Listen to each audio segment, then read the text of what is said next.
thank the audience, thank you all for coming. And I want to thank especially Jeff Thompson and Paul Wong for inviting me to come to this conference and to speak to you.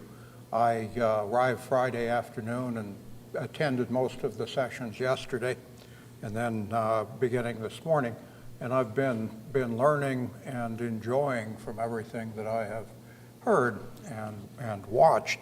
And a kind of unexpected minor side benefit I got yesterday morning was to see the difficulties that were encountered with some of the technical stuff, with like the PowerPoint, with yesterday morning's keynote, and then Dr. Bathiani, who spoke in here, and it made me feel a little less ashamed about how electronically challenged I am because I'm not accustomed to working with PowerPoint. But then yesterday afternoon when Dr. Tonigan and then Paul Wong in the banquet and then this morning with Dr. Mercante, that kind of restored my sense of inadequacy about such things because they were so good with it. At any rate, what I have to present to you is a lecture in the original old-fashioned sense, which goes back to the Latin meaning of the term of a public reading. So I hope you'll bear with me as I just present what I have prepared for today. And I plan and hope to leave, as I've been requested, adequate time at the end for discussion. And we're a small enough group that should be no big problem. And I may, after a while, start wandering around since I've got the portable mic on, but at least start off. I'll just stay up here if that's all right with everybody.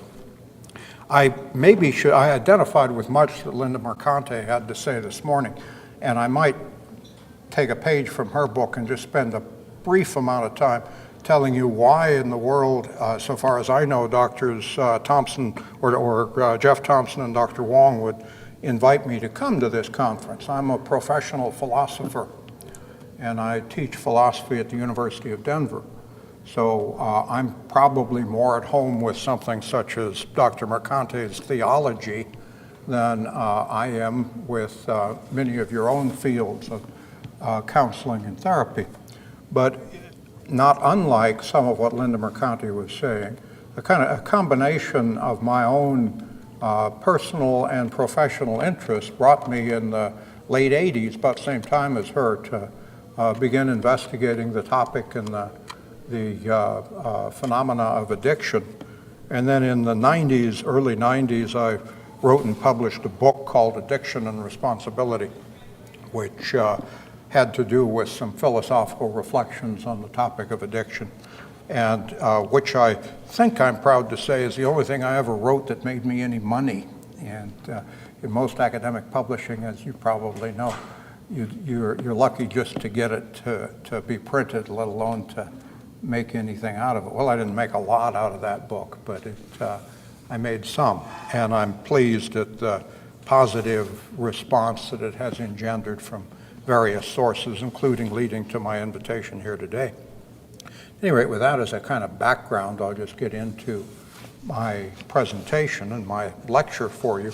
As you know from the program and from the abstracts in there and list just of schedule for our day, I've entitled my talk today, Thinking Addiction. And you may have picked up when you read that title in the schedule, you may have picked up that that's an ambiguous title. At any rate, I intended it to be ambiguous. And I want to begin with just a brief reflection on the ambiguity that I find useful within that title, Thinking Addiction. Probably the most obvious and immediate way that the title would be taken is one in which thinking addiction is addressed to conceptualizing or in other ways addressing thought to addiction itself. And in that sense of it, thinking addiction would mean thinking about addiction, perhaps, as I've mentioned, conceptualizing it. However, that's not the only sense my title can have. Thinking addiction could mean not thinking about addiction, making addiction the object of the thinking in that sense, but rather in a way that takes thinking as the subject to be talked about, and the addiction of the title being a matter of addiction to thinking.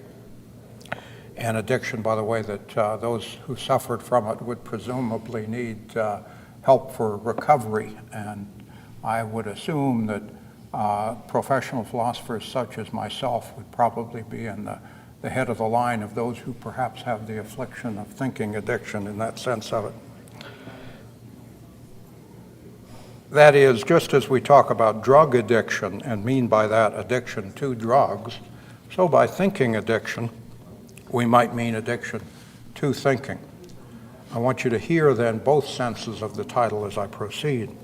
In addition, there's also at least one possible third dimension of sense to my title.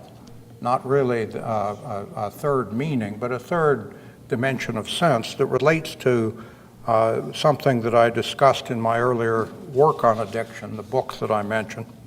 And if some of you might be familiar with that, it may have already occurred to you.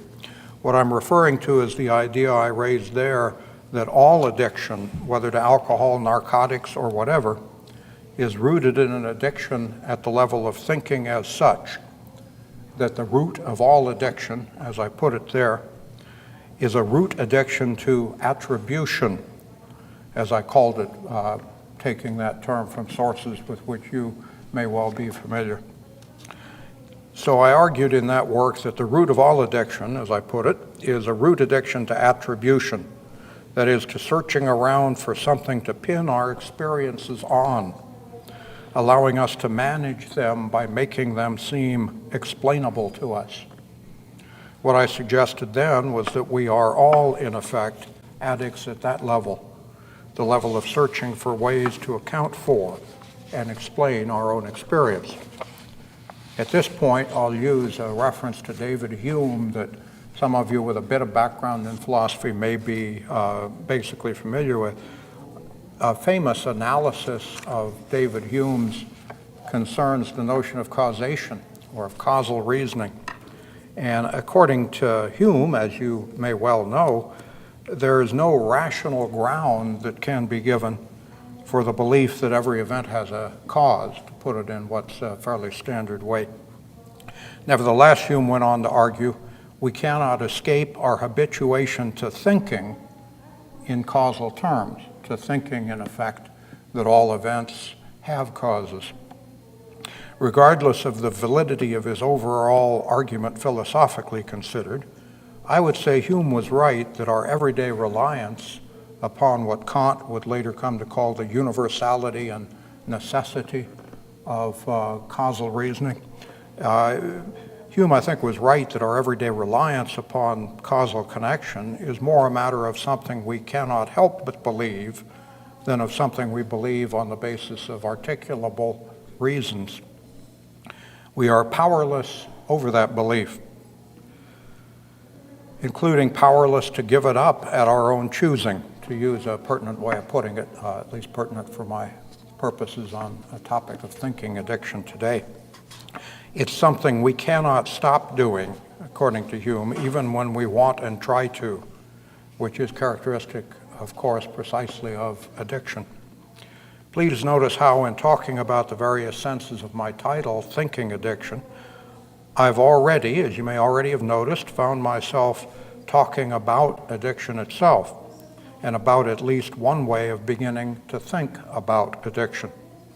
It is, in short, a way of thinking about addiction in which thinking itself, in at least one of its apparently unavoidable modes, wherein thinking is concerned to offer accounts or explanations of things, is seen to have something suggestive of an addiction to it.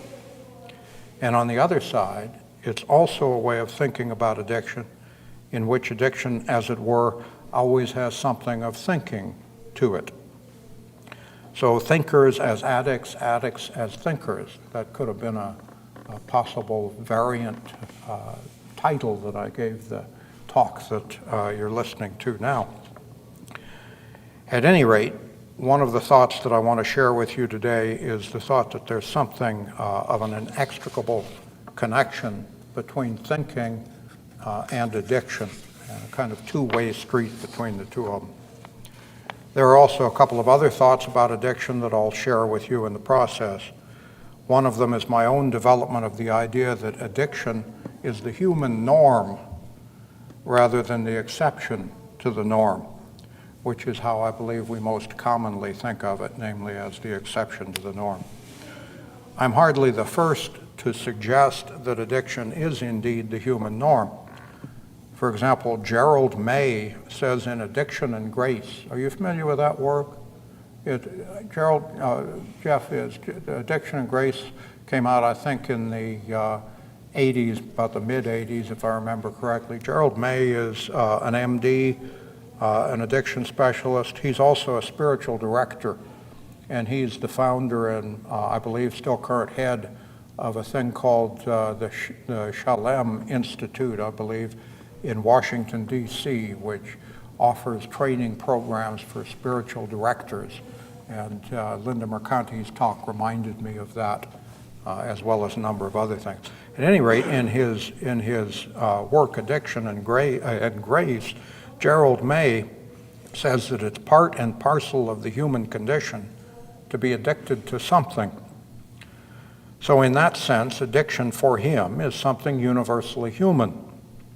He says that what differs between us as individuals, however, is precisely what it is each of us becomes addicted to, with only some of us getting addicted to any one thing, given easy exposure to it, whether it be heroin, alcohol, sex and love, or the internet, for example.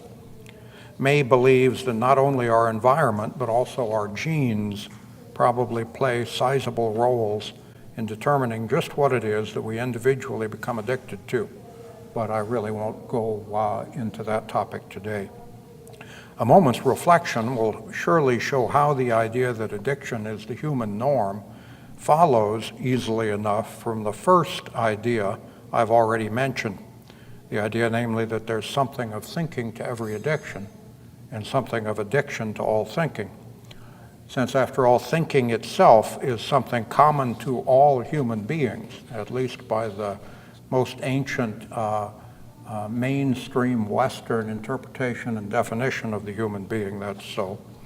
So if thinking is common to all human beings, and if there's always something of addiction that attaches, as it were, to thinking, then clearly addiction is in some sense and to some degree also common or universalizable for all human beings. That's the second idea I want to talk about. I'll talk some about the connection of thinking to addiction, and then I will talk some about this second idea of norming addiction, you might call it, to use a term that goes back to the 90s, as I recall, when that was talked about social norming with alcohol and drug usage in colleges, for example. And then the third idea, which I will present to you today, is also, like the one I've just articulated about addiction as the norm, contrary to what I take to be our customary ways of thinking about addiction. Whenever we think about our own addictions or the addictions of those we love, or the incidence of addiction in a given population with which we are concerned, for example, North Americans or teenagers or minorities or middle-class white heterosexual males or whatever the population may be. Whenever we think of addiction in ourselves, in others, or in a given population, we tend to identify addiction as some sort of problem for which we need a solution. Well, the third idea about addiction I will share with you today is that we might profit most from trying to view addiction not as a problem, but as the solution to a problem. Whether a good solution or a bad one, I'll leave open, at least for now. I want today to share with you some of my reflections on just what problem it might be to which addiction presents itself as offering a solution.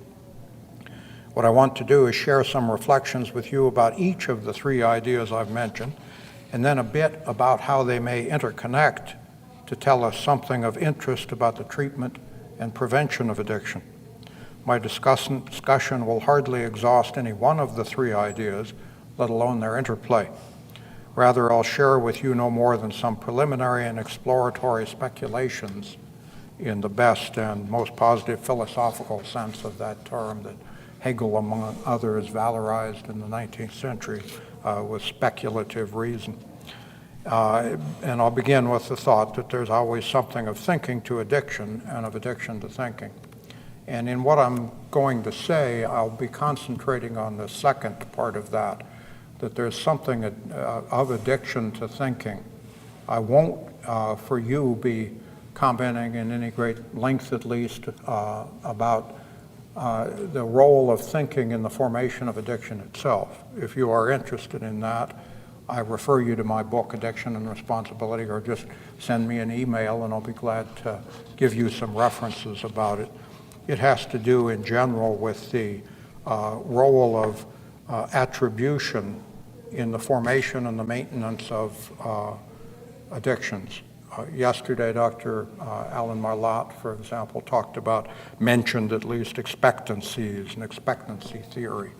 Well, to expect that taking a given drug or doing a given thing or having a drink or a smoke, to expect that will yield certain results is often tied up crucially with the motivation for doing the thing in the first place.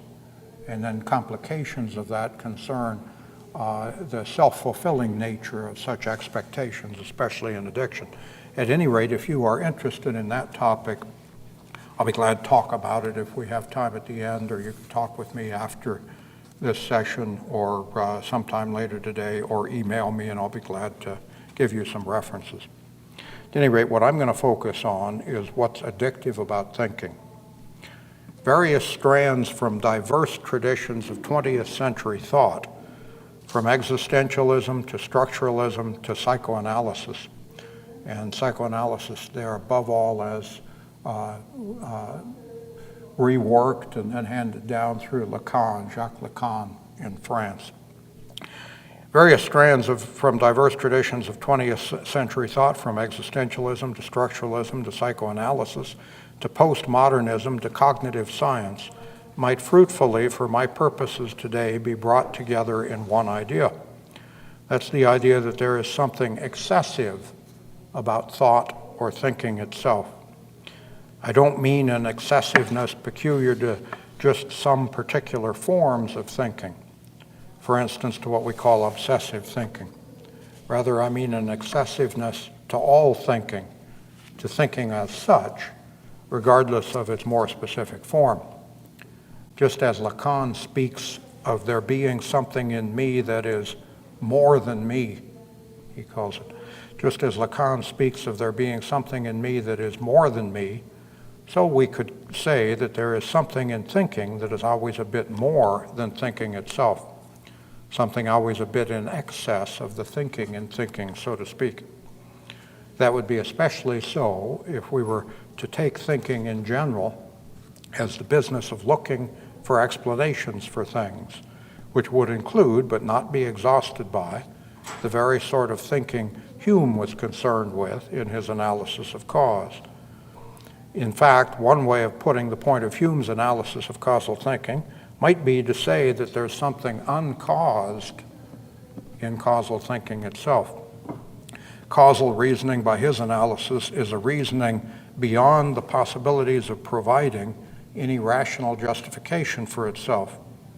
So it's reasoning that escapes reasoning itself. It's something inconceivable at the heart of all conceivability, something unconceptualizable at the heart of all conceptualization, something unthinkable at the root of all thought. It's that in thinking which is too much for thinking itself, the excess of thinking over itself. As I understand them, some problems that surface in some places in contemporary cognitive science also point to another example, more recent than Hume, of what I'm talking about. What I have in mind is how at least some cognitive scientists, in trying to give some sort of evolutionary account of consciousness, often come up against something I want to call evolutionarily excessive about consciousness.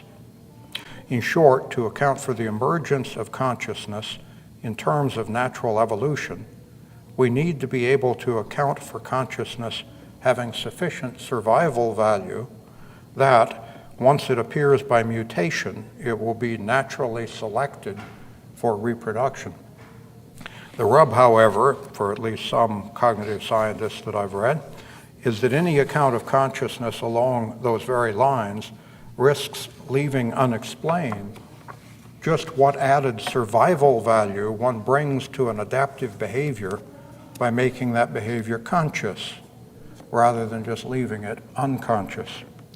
If we can imagine nature providing the same thing, the same survival value, without introducing consciousness, as would be granted so far as we can tell by the same process with consciousness, then we cannot see any good reason for evolution to select out consciousness at all. Yet the idea that, in order to avoid such a consequence, we must be able to argue that consciousness introduces something new, something which could not have been produced in just the same way without consciousness, seems to run counter to the very principle of all evolutionary accounts whatever. That principle is that an evolutionary explanation is one that begins precisely by bracketing out, or by disregarding, putting aside, the very teleology or intentionality that is phenomenologically definitive of consciousness itself. That is, the very idea of giving an evolutionary account of something entails accounting for that something in terms of purely mechanical processes of environmental selection working upon mutationally appearing changes. The very sorts of processes that always could, in principle, occur without consciousness. Thus, the attempt to offer an evolutionary account of consciousness would seem to flounder, at least to that line of thinking, upon the evolutionarily excessive nature of consciousness itself. I will venture to give yet one more example of what's at issue in what I'm calling the excessiveness of thinking, something that may be more familiar to you, to some of you at least. This time my example is from Freud. At one point in his opus, Freud writes, "We are not used to feeling strong affects without there having any ideational contents. And therefore, if the content is missing, we seize as a substitute upon another content which is in some way or other suitable, much as our police, when they cannot catch the right murderer, arrest a wrong one instead." So far as I can see, such a search for what Freud calls ideational content is the same general process as what I'm calling attribution. I'll call thinking then, insofar as it involves the search for explanations or reasons of some sort, whether as causes or as what Freud calls ideational contents or in any other form, I'll call all that attributive thinking. Causal thinking, in the more limited sense that Hume, for example, has in mind in his analysis, will then be one form of attributive thinking, albeit perhaps the most important form, at least when it comes to science. However, attributive thinking will also include various other forms besides causal thinking in the narrow sense. It will include, for example, such things as looking for motives to explain someone's behavior. As you may well be aware, many philosophers, 20th century philosophers in particular, including the later Wittgenstein, distinguish between motives and causes. For another example, in a valid syllogism, the premises of the syllogism provide grounds for the conclusion, although it would be at least uncustomary to call the premises the causes of the conclusion. But in both those cases, it nevertheless falls within what I'm terming attributive thinking. At any rate, I invite you to entertain the idea that attributive thinking arises from, and in a sense is nothing but, the attempt to address the very absence of any adequate ultimate reasons or grounds for thinking itself. Alternately put, I invite you to view attributive thinking as itself the very constitution or construal of the ultimate groundlessness of the very process of attribution itself as a lack requiring to be made good, a sort of always outstanding debt insistently demanding repayment. Attributive thinking would then also be the subsequent attempt to find something to make up for that perceived lack, to repay that perceived debt. To put it slightly differently, the idea is that attributive thinking arises from, or is, the concrete consciousness of consciousness itself as somehow excessive, precisely in the sense of lacking something, which attribution seeks to remedy. In passing, I'll call attention to the paradoxical sound of calling excess a lack, which I've just done. After all, to be lacking is to be missing something, to have too little of it, whereas to be excessive is to have a surplus of something, to have too much of it. Yet by a long philosophical tradition that goes at least all the way back to Aristotle, if not before, and to Aristotle's treatment of virtue as a mean between extremes, both too much and too little of something have often been characterized in terms of the failure to hit the mark. And I might add, because the word and topic came up in Dr. Mercante's talk, I might add that that's the original meaning of the word sin, is missing the mark. And if we think of it in that way, it also helps me maybe not get caught up in some of the sense of moralizing and dogma that she was characterizing, or that often we react to in negative ways around that term of sin. But that's just a side comment. Anyway, this Aristotelian tradition teaches that virtue is a mean between too much and too little, and that both of those, too much and too little, have something of lack to them, in that they are a failure to hit the mark, or an absence or lack of moderation, as it is often called. It's by just such mainstream Western ways of thinking, at least in its classic forms, that the idea of excess has been treated as a lack of something. We might put the point most simply by saying that what is excessive is lacking in limits or boundaries. Now that brings me to a couple of other related points I want to make before resuming my main course of reflection. First, I want to call attention to this. Absence as such does not necessarily constitute a lack. In general, an absence becomes a lack only in cases where what is absent is taken to be something that in some sense should be there. It occurred to me, especially after Dr. Wong's presentation last night, to just add as an observation here a line that I've always appreciated from Nietzsche, Friedrich Nietzsche, the 19th century German philosopher. Nietzsche says somewhere about life, he says, life neither has nor lacks a meaning. And by that, I take him to be saying or pointing in the direction of arguing that life is the context, and it certainly is for Nietzsche, in terms of which, or in relation to which, we say that something has or lacks meaning. And that context is not itself just another meaningful or meaningless thing, another thing that has or lacks meaning. And I think that's an illuminating remark. I've often found it helpful in Nietzsche. At any rate, the idea that an absence is a lack only if somehow the absence shouldn't be there, or what is absent is something that should be there, that applied to the idea that there's an absence of sufficient grounds or reasons for consciousness itself. The observation that not every absence is a lack would mean that the presumed absence of such grounds for consciousness itself becomes troubling only if consciousness is taken to be something that should have such grounds. This brings me to a second observation I want to make before resuming my main line of thought. That's the observation that there's really nothing at all obvious about the idea that consciousness, or for that matter anything else, should have grounds or reasons. Why those two observations are worth keeping in mind will, I hope, emerge as I proceed.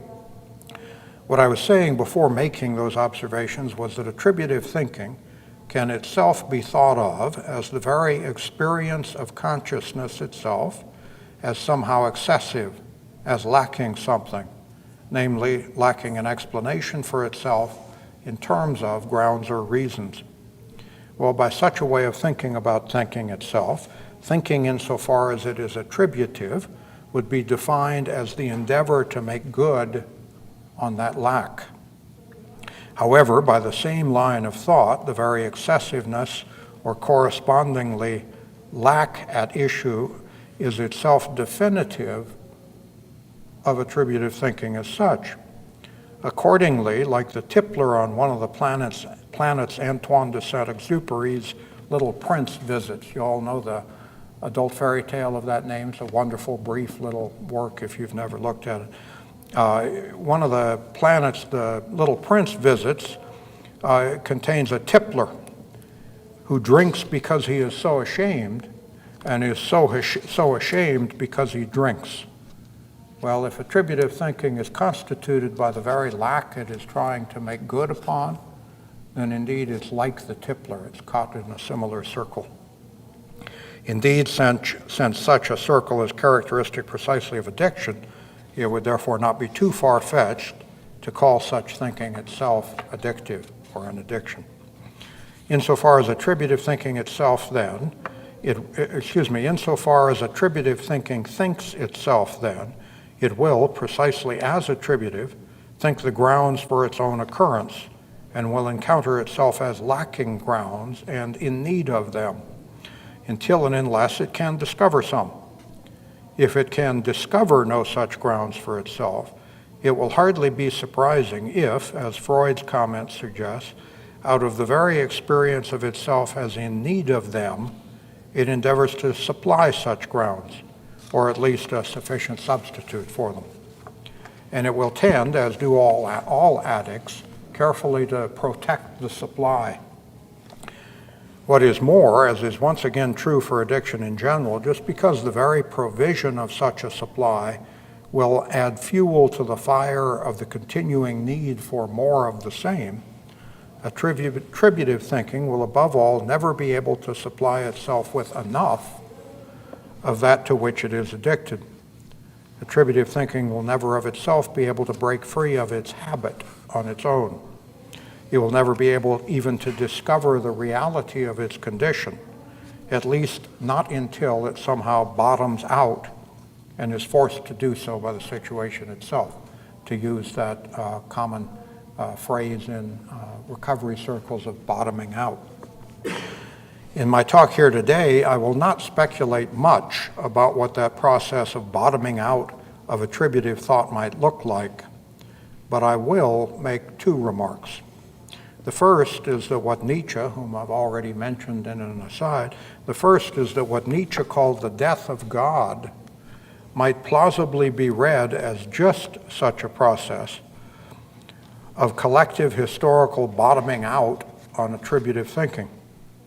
If so, it might also behoove us to remember Nietzsche's own repeated warnings that what he calls the death of God is such a momentous event that it may well take a few thousand years for word of it fully to spread.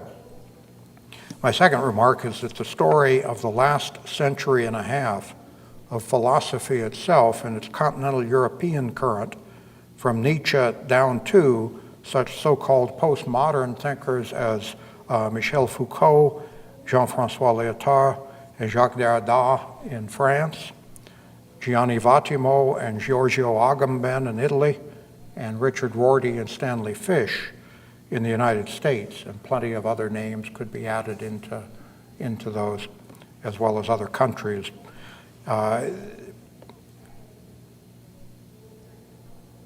The story of the last half century of philosophy down from Nietzsche to postmodernism has often enough been told, often enough by such postmodernists themselves, as the story of the attack upon the presumed foundationalism of modern philosophy from Descartes, or even all the way back to the ancient Greeks, up to Nietzsche.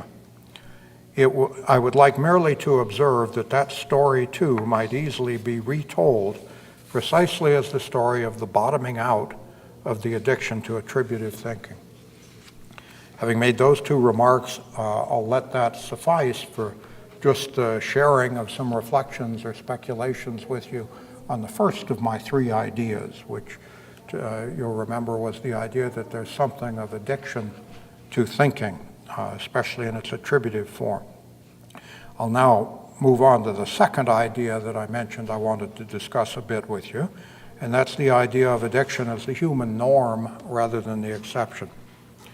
Let me begin by briefly addressing what we might gain by treating addiction as the human norm rather than the human exception, independently of whatever grounds there may be for asserting that it actually is. So before giving some reflections that suggest it may actually be the human norm, I just want to back off and ask the pragmatist sort of question of, well, what gain might there be if it does turn out to be, and how we approach addiction or think about it. If we assume for a moment that addiction is indeed the human norm, not the exception, then one consequence would be a corresponding shift in our understanding of what it is that really needs to be explained, what it is that truly calls out for an account pertaining to addiction. What would most invite investigation and most require explanation would, under that assumption, no longer be how some people become addicts. To be sure, there would still be something about becoming addicts for which we might well still try to provide an explanation.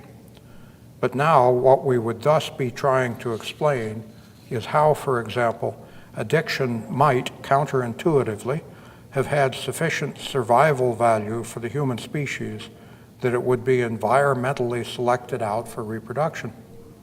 In that way, questions about how humans came to be addicted in the first place would therefore still be good to ask, even if we took addiction for the human norm.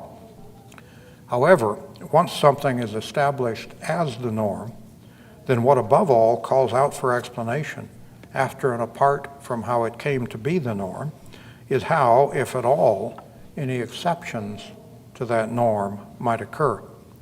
Just as now, under the dominant assumption that addiction as such is what we most need to explain, insofar as addiction is the exception to the human norm in our regular way of treating it. If, on the contrary, we make the assumption that addiction itself is the norm, then what most calls out for explanation becomes how, if ever, anyone can deviate from that norm. It would be any cases in which someone managed to escape addiction, either by some sort of innate immunity to it or by recovery from it, that would most demand inquiry.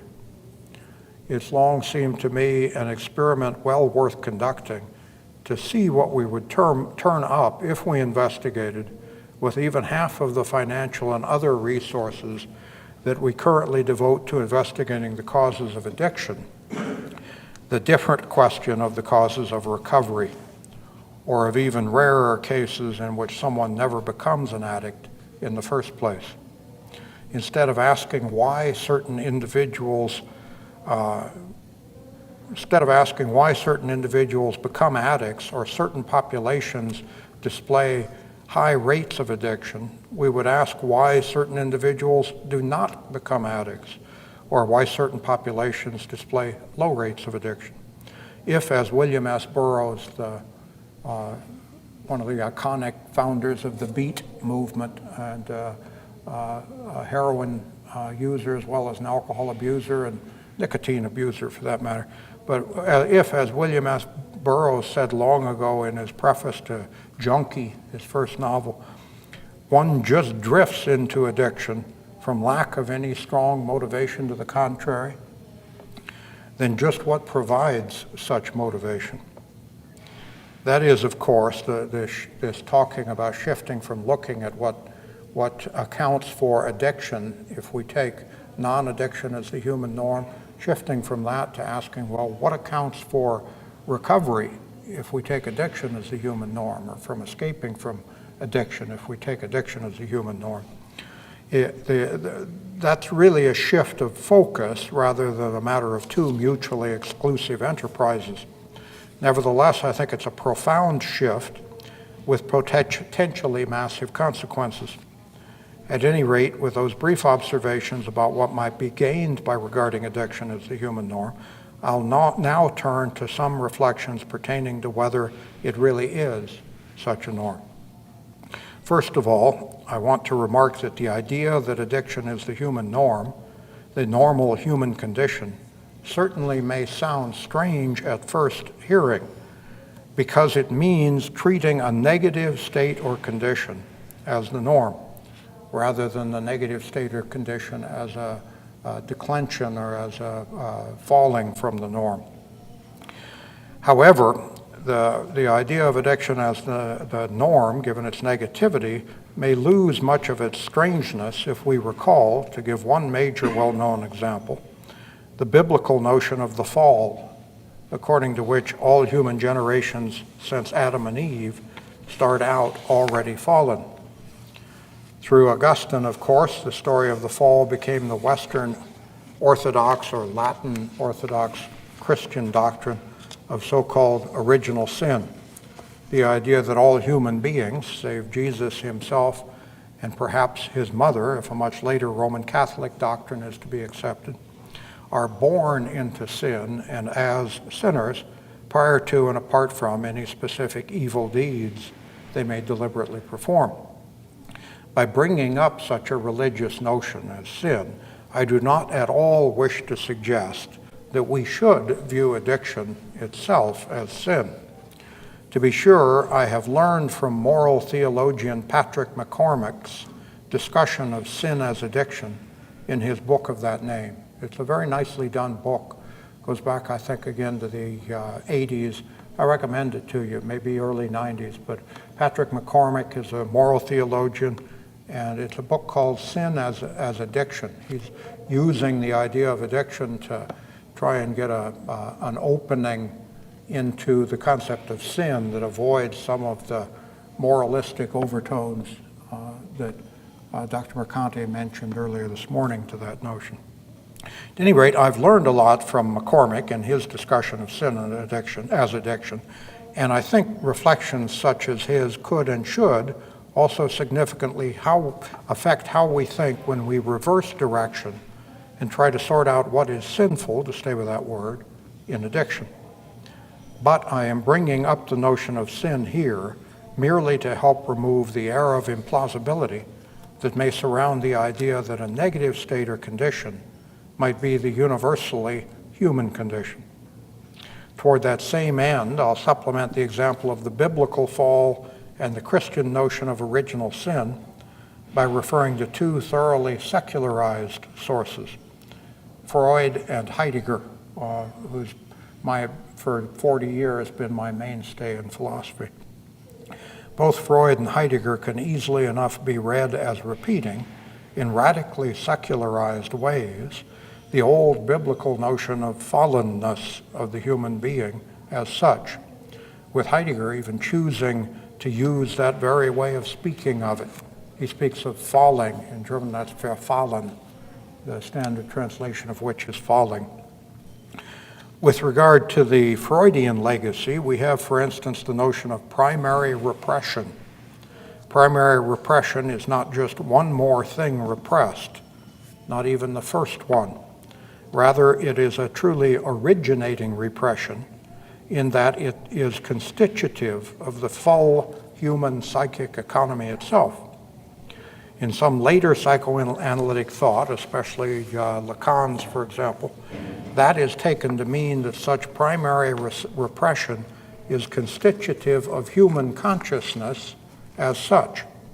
Accordingly, it is a repression which could never, as a matter of principle, be overcome, without at the same time overcoming the human condition, defined as it is by such consciousness, or without, in effect, lapsing back into non-conscious and therefore non-human state.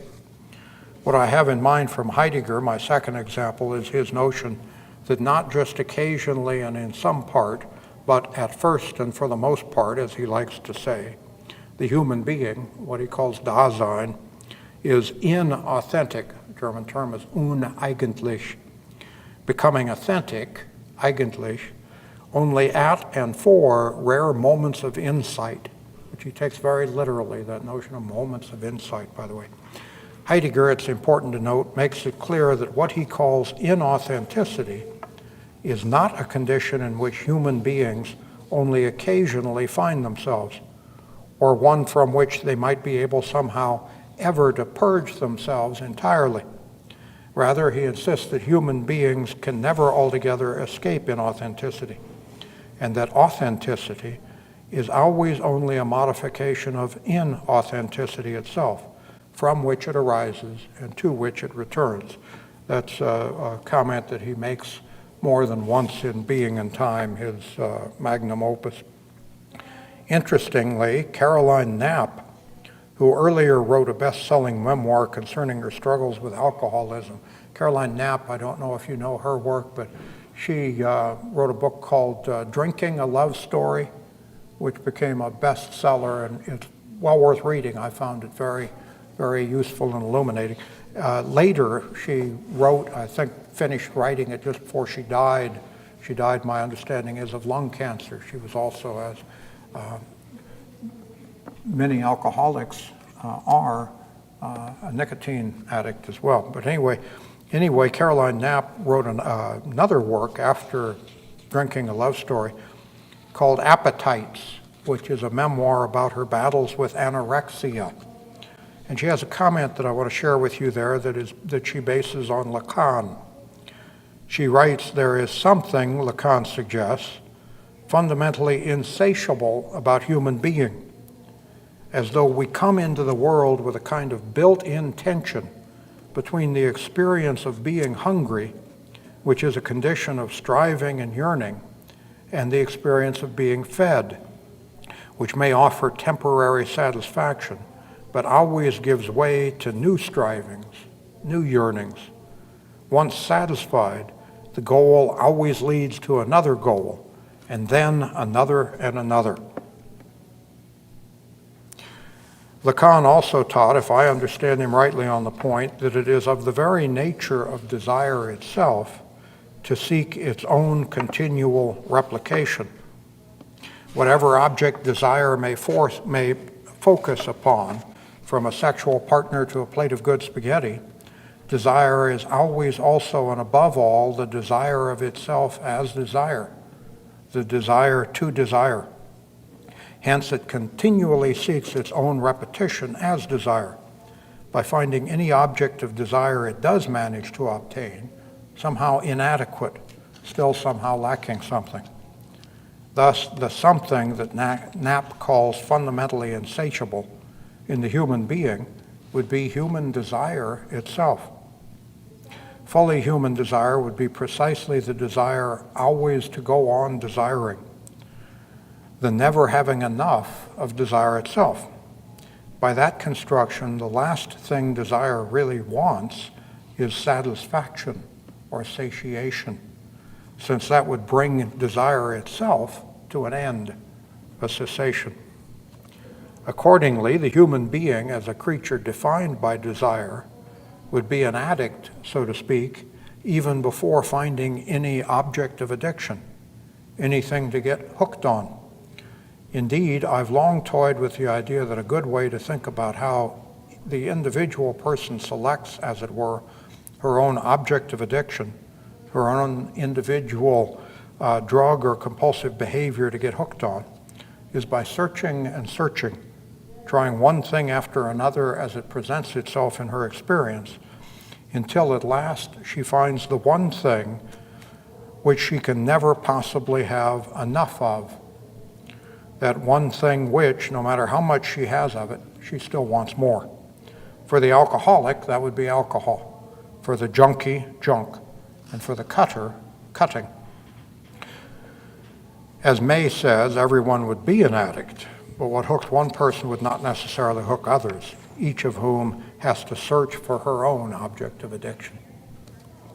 In fact, from such a perspective, we might well even want to say, at least as a provisional first cut at the issues involved, that those who are typically classified as addicts, those diagnosed by others or by themselves as alcoholics, junkies, or whatever, are actually, assuming the diagnosis is accurate, the lucky few. A lot of this is tongue-in-cheek, I hope you'll be gathering, but there's also a serious point lying behind my tongue in my cheek, if you will. So by that perspective, the diagnosed addicts would be, in a way, the lucky few. They would be fortunate enough to have succeeded at the universal human quest. That is, they would have been the happy ones who managed finally to find the one thing of which they could never get enough, so that they are free to go on building, replicating and increasing their desire with no risk of ever sating it. As I said, that might be a good first cut at just how viewing addiction from the perspective I've been exploring might force us to rethink how it stands between those presently labeled addicts and the rest of us.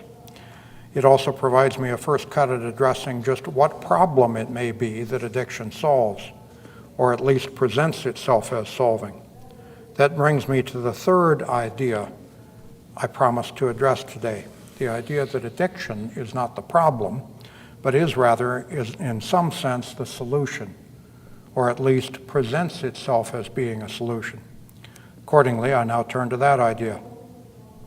In one clear sense, the idea that addiction at least presents itself as a solution to some other problem is not itself new or unusual, nor do I wish to suggest that it is, or that either of the other ideas I'm talking about are unique to me or original with me. Thus, it is actually quite common to hear addicts in such settings as 12-step meetings describe their own addictions to whatever they came to be addicted to, be it heroin or alcohol or the internet, in terms of how using, that is, recourse to what I call the object of the addiction, the substance or behavior to which the addict is said to be addicted, whatever the substance or the behavior might be, provides addicts with what seemed to them at the time to be solutions to their own standard life problems.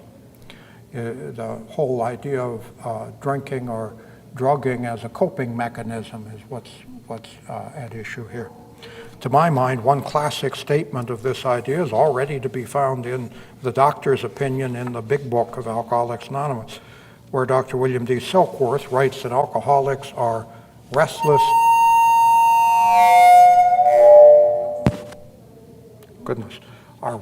irritable, and discontented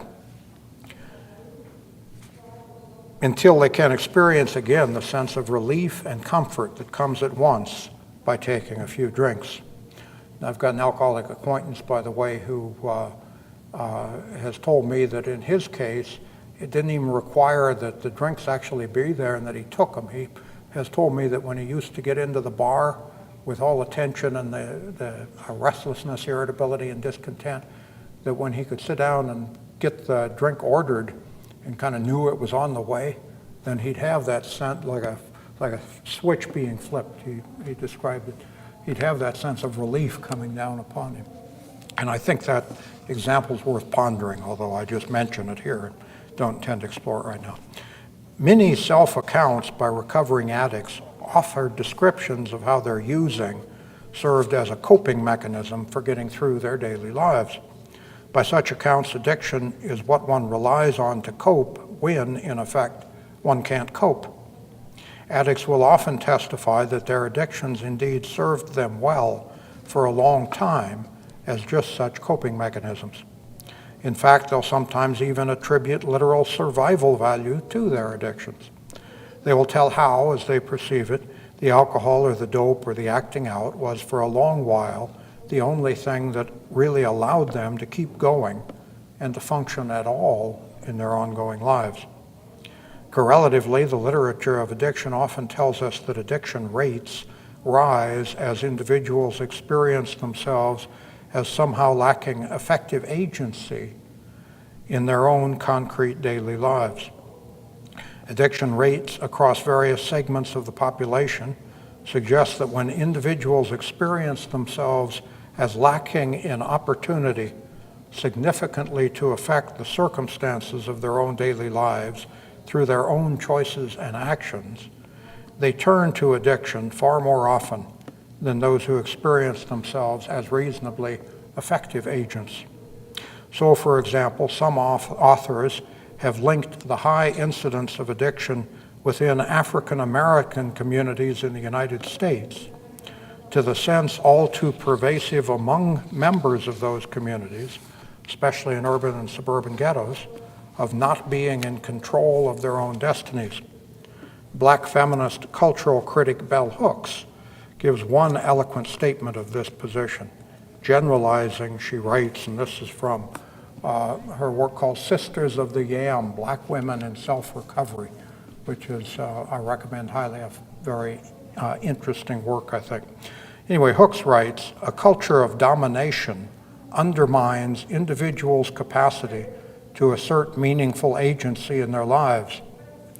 It is necessarily a culture of addiction, since it socializes as many people as it can to believe that they cannot rely on themselves to meet even their basic human needs. Living without the ability to exercise meaningful agency over one's material life is a situation that invites addiction. So far as I can tell, Hooks conceptualizes addiction under such circumstances as an attempt to escape from such an unacceptable experiential reality. She treats recourse to drugs or other objects of addiction as a means of numbing or anesthetizing oneself against such oppressive lack of agency.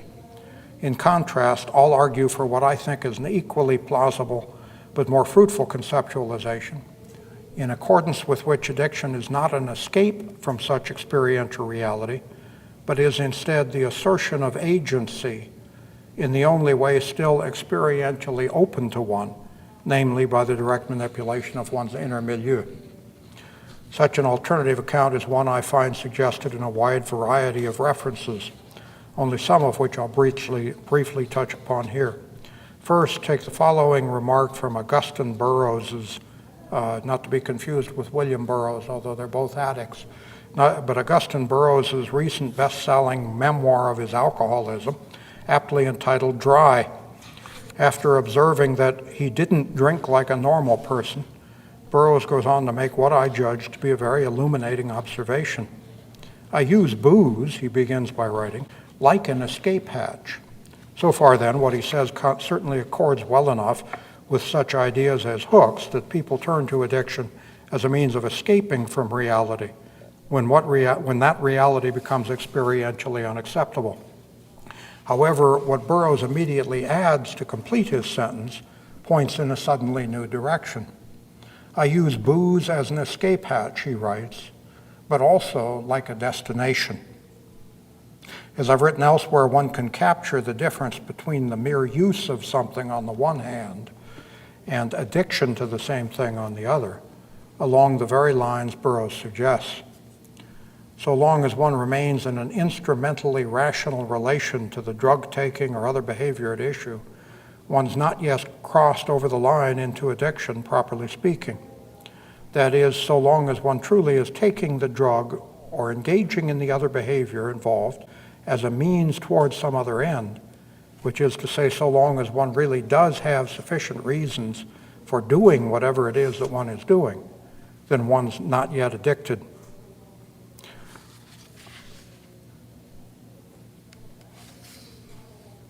Of course, it may well, once addiction is developed, the addictive behavior itself has been freed of all connection to instrumental rationality. The addict doesn't need a reason to take the drug or the drink or engage in the behavior. Rather, we'll manufacture, as addicts, we will manufacture reasons for doing the behavior, kind of excuses for it. Of course, it may well often be also that an addict's addictive practices may continue to pay additional benefits, in effect, besides the sheer joy of pursuing the practice for its own sake.